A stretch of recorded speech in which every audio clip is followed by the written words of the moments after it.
کھانا پینا بھی ایک طرح کا اور ان کا نشست برخاست بھی ایک طرح کی ہے، لہذا کوئی فرق نہیں۔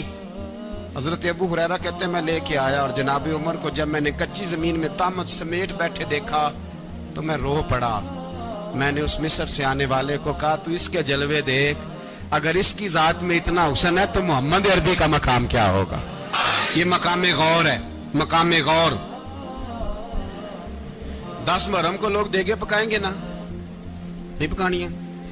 کوئی بول دے نہیں، ہاں نہ نہیں کر دے، پروگرام بدلیا تو نہیں دی عید کی کہ وہ ایک کام شروع ہوا ہے لات ٹائٹ ہونے والا، کیوں جی؟ پکنی ہے نا دیکھیں 10 محرم کو انشاءاللہ تعالی، ہم بھی پکائیں گے انشاءاللہ، یہاں بھی پروگرام ہوگا۔ تو 10 محرم کو جو دیگ پکنی ہے تو ایسا نہیں ہو سکتا کہ یکم محرم کو حضرت عمر کے نام کی بھی کوئی پک جائے۔ اگر امام حسن حسین کے نام کی دیگیں پکے تو جو امام حسن حسین سے پیار کرنے والے ہیں، جو امام حسن حسین سے ہم لوگوں نے بھی عجیب رٹا اپنایا ہے نا، ہم لوگ بات کا ایک پہلو دیکھتے ہیں دوسرا نہیں دیکھتے۔ حضرت امام حسن اور حسین کو بھی نبی پاک نے شہید کہا اور جناب عمر کو بھی رسول اللہ نے خود شہید فرمایا، فرمایا شہید ہے، خود فرمایا اپنی زبان سے کہ یہ شہید ہے، خود میرا عمر شہید ہے۔ تو ان کے نام کی دیگ نہیں پکنی چاہیے، اس طرف نہیں ہماری توجہ ہونی چاہیے۔ اور اہل بیت نبو، یہ بات میں پہلے بھی کرتا ہوں آج پھر کرنا ضروری سمجھتا ہوں، اہل بیت کا پیار سن لو کان کھول کے، اہل بیت کا پیار اگر ہمیں کسی نے سکھایا ہے تو سیدنا عمر فاروق نے سکھایا ہے۔ اہل بیت نبوت کی محبت اگر کسی نے سکھائی ہے تو کس نے سکھائی ہے؟ بول کے بتائیے، حضرت عمر نے۔ اہل بیت کا پیار ہمیں حضرت عمر نے بول کر کے سکھایا ہے۔ بھائی یاد رکھیں، کسی کی طاقت نہیں تھی دم مارنے کی حضرت عمر کے سامنے، طاقت ہی نہیں تھی۔ کیسر و کسرا کانپ جاتے تھے، جرأت ہی نہیں کرتے تھے حضرت۔ اور ہمارے تو تعلقات بڑے ہیں نا غیروں سے۔ حضرت ابو موسیٰ اشعری رضی اللہ تعالیٰ عنہ فرماتے ہیں میرا منشی سائی تھا، وہ کاتب کہتے تھے وہ لوگ، میرا حساب کتاب عیسائی تھا۔ تو فرماتے ہیں ایک دن میں نے وہ سارا حساب کتاب لین دین کے حضرت عمر کو دکھایا تو فرمانے لگے جس نے لکھے ہیں اس کو بلاؤ۔ کہنے لگے حضور مسجد نہیں آ سکتا۔ کیوں نہیں آ سکتا؟ کہنے لگے وہ عیسائی ہے۔ کہتے ہیں حضرت عمر جلال میں آ گئے، آپ فرمانے لگے جنہیں رب دور کرتا ہے تم کیوں قریب کرتے ہو؟ جنہیں اللہ دور کرتا ہے۔ فرمایا تم غیروں کو اگر عہدے دو گے تو اپنوں کا کیا بنے گا؟ اگر تم غیروں کو عہدے دو گے تو اپنوں کا۔ یہ سوچ ہے جو آج برما کے مسلمانوں کے لیے بھی ضروری ہے۔ کہا اگر تم غیروں کو عہدے دو گے تو اپنوں کا۔ ہم نے غیروں کو عہدے دیے تو دیکھا نا اپنے کس طرح کاٹے جا رہے ہیں۔ غیروں کو جو عہدے دے دیے یارانے سارے غیروں سے، روز دعویٰ ہوتا ہے چین ہمارا سجن ہے، چین ہمارا دوست ہے۔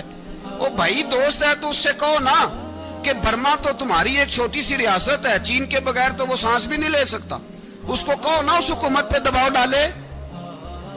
لیکن ہم لوگوں نے غیروں کو عہدے دیے تو اپنے پس گئے۔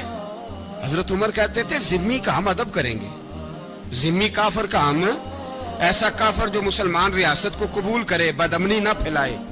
ایک آدمی کو آپ نے دیکھا آنکھوں سے نابینا ہے اور بھیک مانگ رہا ہے، تو حضرت عمر کو نظر آ گیا، فرمایا کون ہو؟ اس نے کہا میں یہودی ہوں۔ فرمایا بھیک کیوں مانگتے ہو؟ کہا جب تک تندرست تھا مسلمانوں کو جزیہ دیتا تھا، بوڑھا ہو گیا ہوں کیا کروں؟ حضرت عمر نے گھوڑے کی پشت پہ بٹھایا کافر کو، گھوڑے کی پشت پہ بٹھایا اور بٹھا کے مدینے لائے۔ حضرت علی شیر خدا وزیر خزانہ تھے، فرمایا علی اس کا وظیفہ جاری کرو۔ کہا یہ کون ہے؟ فرمایا یہ یہودی ہے لیکن یہ ہمیں جزیہ دیتا رہا، بوڑھا ہو گیا بیچارہ، بھیک مانگنے پہ مجبور ہے، ہماری حکومت کے اندر رہتا ہے، اس کا پورا وظیفہ جتنا خرچہ اتنا وظیفہ لگاؤ۔ حضرت علی کہتے ہیں میں وظیفہ لگا رہا تھا اور وہ میرے نبی کا کلمہ پڑھ رہا تھا، وہ رسول اللہ کا کلمہ پڑھ رہا تھا۔ یہ مزاج، یہ نہیں کہ کافر۔ حضرت عمر نے گورنروں کو خط لکھے تھے کہ زبردستی کسی کو مسلمان نہیں کرنا، جہاں ان کی عبادت گاہیں بنی ہو گرانی نہیں، کوئی مندر کوئی گرجا ضائع نہیں کرنا۔ اسلام سب کو جینے کا موقع دیتا ہے، پر بے ایمانو ظالموں بدذاتوں تمہیں یہ کہتا ہے کہ ہم تمہیں جینے کا موقع دیتے، تم بھی مسلمانوں کو جینے کا موقع دو۔ یہ جہاں بستے ہیں جہاں رہتے ہیں انہیں وہاں جینے کا موقع دو، انہیں بھی اللہ اکبر کہنے کا موقع دو، انہیں بھی قرآن پڑھنے کا موقع دو، انہیں بھی رسول اللہ پر درود پڑھنے کا موقع دو۔ ہمارے ملک میں عیسائی اپنی مرضی سے کھلے عام تبلیغ کرتے ہیں. یہاں تو چینل چلائے ہیں عیسائیوں نے. کسی مذہبی جماعت نے کبھی جلوس نکالا ہے کہ عیسائیوں کا چینل بند کرو؟ بولے نکلا ہے کہ نہیں نکلا؟ کتنے ظلم کی بات ہے. ہم جب غیر کو اتنا تحفظ دیتے ہیں، اتنا تحفظ دیتے ہیں. ہم نے دیکھا ہے، مجھے بیسیوں لوگوں نے عید پہ ٹیلی فون کیے کہ عیسائیوں کو قربانی کا گوشت دے لیں. مجبور ہیں جی، دروازے پہ آ گئے ہیں، ہمارے کام کاج کرتے ہیں. بیسیوں لوگ. عام آدمی کے دل میں ان کا اتنا جذبہ ہے. وہ مسائل کا بیان کرنا ایک علیحدہ بات، لیکن ہمارے دل کافر کے حق میں بھی نرم ہو جاتے ہیں. تم کس قدر زیادہ بےایمان ہو اور کفر کس قدر زیادہ ذلیل ہو گیا ہے کہ مسلمان کے حق میں نرم ہوتا ہی نہیں. اور اس سے بڑے ذلیل وہ ہیں جو ان ذلیلوں کے سپورٹر ہیں. وہ کسی عرب ملک کے حکمران ہو یا کسی اور جگہ کے، وہ بڑے ذلیل ہیں جو ان ذلیلوں کے سپورٹر ہیں، جو برما کی بچیوں کے قتل پر اپنی حکومتیں چمکا رہے ہیں. انہیں شرم نہیں آتی. اس قدر مسلمان تڑپا ہے، لیکن ان بے غیرتوں کو ذرا ہوش نہیں آئی. اور یہ ان کے کماش، ان کے دلال جو ہر جگہ ان کی سپورٹ کر کے اپنی حکومتیں قائم کرتے ہیں، ان بے ایمانوں کو پتہ نہیں کہ کب ان پر اللہ کا عذاب اترے گا اور کس طرح ان کے پرخشے اڑیں گے. تمہیں اپنی ذلت اور رسوائی نظر نہیں آ رہی کہ زمین کس طرح تمہارے لیے تنگ ہو گئی ہے؟ اس سے زیادہ اور تمہاری رسوائی کیا ہوگی؟ ڈرو اللہ سے. اور یہ تو دنیا کا عذاب ہے. ان بطش ربک لشدید. میرا رب کہتا ہے قیامت تو قائم ہونے دے. اتنا سخت تیرے رب کی پکڑ ہے، اتنی کسی دوسرے کی ہو سکتی؟ یاد رکھیں اور تھوڑا احتیاط کریں. ہم سب لوگ بھی، جو ہم لوگ آدھی زبان بول کے بھی ان کی سپورٹ کرتے، اب شرم آنی چاہیے ہمیں ان حکومتوں کی سپورٹ کرتے جو مسلمانوں کی لاشوں کے اوپر حکومتیں قائم کرتے ہیں. شرم آنی چاہیے. بہرحال بات دور نکل جائے گی اور میں اپنے مضمون پہ رہتا ہوں. اہل بیت کا پیار اگر سکھایا ہے تو جناب عمر نے سکھایا ہے رضی اللہ تعالی عنہ. امام حسن ملنے، آپ یقین کریں میں جب اس واقعہ کو پڑھتا ہوں تو میرا دل جھوم جاتا ہے. میں کہتا ہوں یار ڈاڈا ہونا اپنی جگہ پہ، عشق ہونا اپنی جگہ پہ، انسان کا باوقار ہونا اپنی جگہ. جہاں کھڑے ہونا تھا وہاں یہ کھڑے ہوتے تھے، اور جہاں جھکنا تھا وہاں یہ. ان لوگوں میں اقبال نے کہا تھا تیری نگاہ ناز سے دونوں مراد پا گئے، عقل غیاب و جستجو، عشق حضور و اضطراب. جہاں اگر آیا ہے سامنے کیسر و کسرا تو عمر جیسا دلیر کوئی نہیں. اگر سامنے آیا ایران کا بادشاہ تو عمر جیسا تگڑا کوئی نہیں.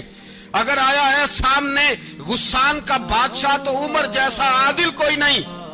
لیکن اگر علی کا بیٹا آیا ہے، اگر فاطمہ کے لال پارے آئے ہیں، تو پھر فاروق اعظم سے جیسا محب کوئی نہیں، پھر ان سے جیسا پیار کرنے والا کوئی نہیں. اندر بیٹھے ہیں جناب عمر، اندر تنہائی میں کچھ وزیروں سے گفتگو ہو رہی ہے، میٹنگیں جاری ہیں. آپ کے بیٹے ملنے آئے جناب عبداللہ ابن عمر. ابا جی ملنے آئے. بات ٹھہرو، بات کر رہا ہوں، کوئی نہ اندر آئے. صاحبزادہ باہر کھڑا ہے. تھوڑی دیر گزری تو امام حسن بھی آ گئے. کون آئے؟ آپ کو جو ملے گا امام صاحب کا نام لینے سے، وہ سردار ہیں جنتیوں. کون آئے؟ سارے بولیے.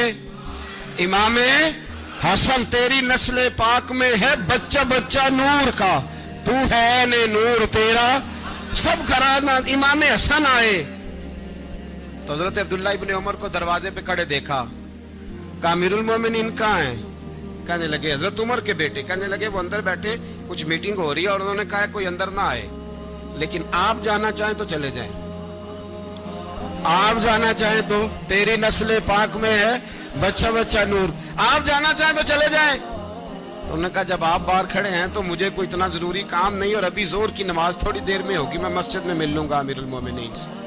یہ بات کہہ کے امام حسن چلے گئے. یار اتنی بڑی بات نہیں تھی، اتنی بڑی بات نہیں تھی. میرے استادوں کا بیٹا بھی آئے تو کہا ٹھیک ہے جی وہ سوئے ہوئے ہیں، کوئی غرض نہیں یار میں ٹھہر کے آ جاؤں گا. کوئی بڑی بات نہیں تھی، دیکھا جائے تو بڑی بات نہیں تھی، پر بات بہت بڑی تھی اس لیے کہ یہ خالی حسن نہیں، یہ حسن ابن علی ہے، یہ حضرت فاطمہ کے لخت جگر. حضرت عمر باہر نکلے. عبداللہ ابن عمر سے پوچھا کوئی آیا تو نہیں؟ تو کہا حضور امام حسن آئے تھے. تو کہا پھر شہزادے کو اندر کیوں نہیں بھیجا؟ کہا میں نے کہا تھا. وہ کہنے لگے اگر امیر المومنین مصروف ہیں تو میں ظہر میں مل لوں گا. حضرت عمر رونے لگے. فرمایا بیٹے تو نے اچھا نہیں کیا. پھر مسجد نہیں گئے،